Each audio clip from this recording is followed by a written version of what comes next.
সুতরাং আসুন আমরা ঐক্যবদ্ধ বাংলাদেশ গড়ি। আমরা ঐক্যবদ্ধ হয়ে ফ্যাসিবাদের যে দোসররা এখনো বাংলাদেশে বসে আস্ফালন করছে, আমরা তাদের বিষ ধাপ উপড়ে ফেলি। আমরা ম্যাডাম খালেদা জিয়ার পর যারা জুলুম নির্যাতন করেছে, যারা শহীদ আল্লামা সাঈদীর পর জুলুম নির্যাতন করেছে, জামাতের অন্যান্য শহীদ নেতৃবৃন্দের পর যারা জুলুম করেছে, সেই সমস্ত লোকেরা এখনো বাংলাদেশে আছে। আমরা তাদের দৃষ্টান্তমূলক শাস্তি দাবি করি।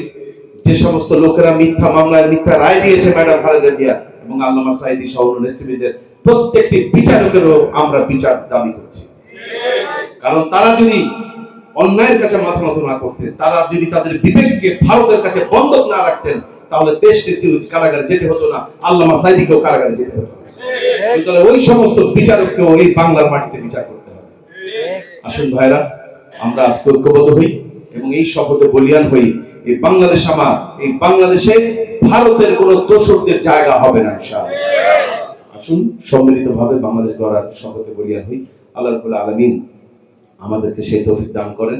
বিশেষ করে দেশনেত্রী বেগম খালেদার জন্য দোয়া করছি। মানুষ মাত্রই ভুল ত্রুটি আছে, আল্লাহ রাব্বুল আলামিন যেন ম্যাডাম খালেদা জিয়ার জানা অজানা সকল ভুলগুলি দয়া করে ক্ষমা করে দেন। আল্লাহ যেন তাকে জান্নাতের মেহমান বানিয়ে নেন। আল্লাহ রাব্বুল আলামিন যেন তার পরিবারকে সবরে জামিল দান করেন এবং বাংলাদেশকে ঐক্যবদ্ধ করে, বাংলাদেশকে পৃথিবীর বুকে মাথা উঁচু করে দাঁড়ানোর জন্য যে নেতৃত্ব, সেই নেতৃত্ব যেন বিএনপি জামাতের নেতাদেরকে আল্লাহ তাআলা দেওয়ার তৌফিক দান করেন। আমার তৌফিক ইল্লা বিল্লাহ। আসসালামু আলাইকুম ওয়া রাহমাতুল্লাহি ওয়া বারাকাতুহু।